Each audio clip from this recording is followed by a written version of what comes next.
Begin by saying, dear kind hearts and gentle people, my brothers and sisters in Christ, I thank my God each time I think of you, and when I pray with gladness.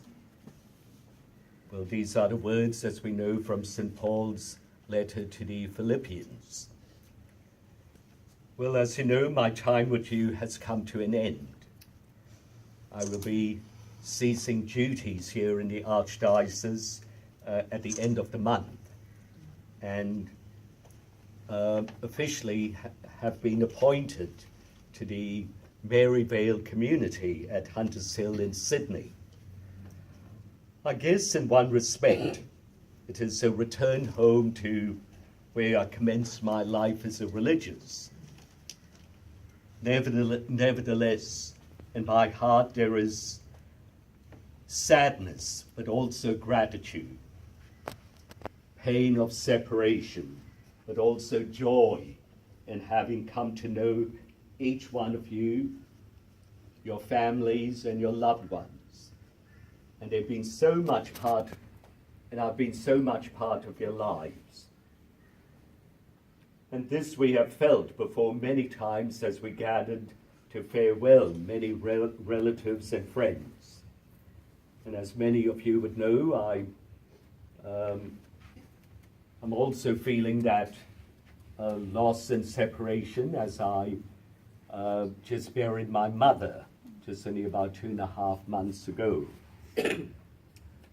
Now, there's much that I would like to tell you, but I hope it won't turn out to be a homily that I'm giving today, but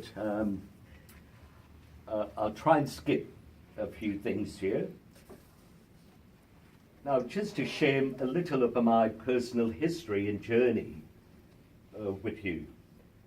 Growing up and spending my formative years in Burma, my parents, as some of you would know, have immigrated to Australia in 1969 and settled with 7 siblings shortly thereafter in Indooroopilly.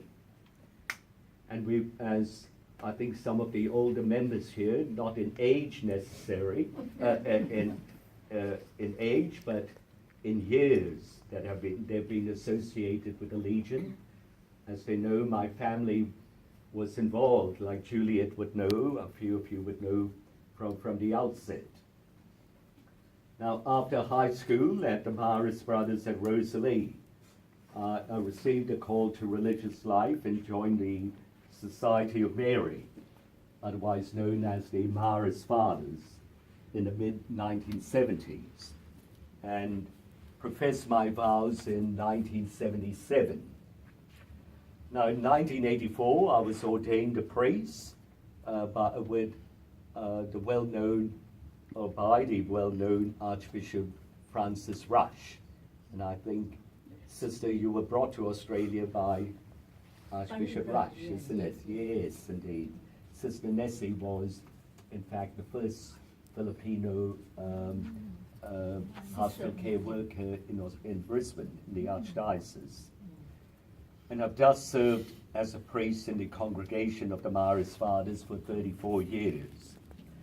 Now, my first assignment as a young priest was as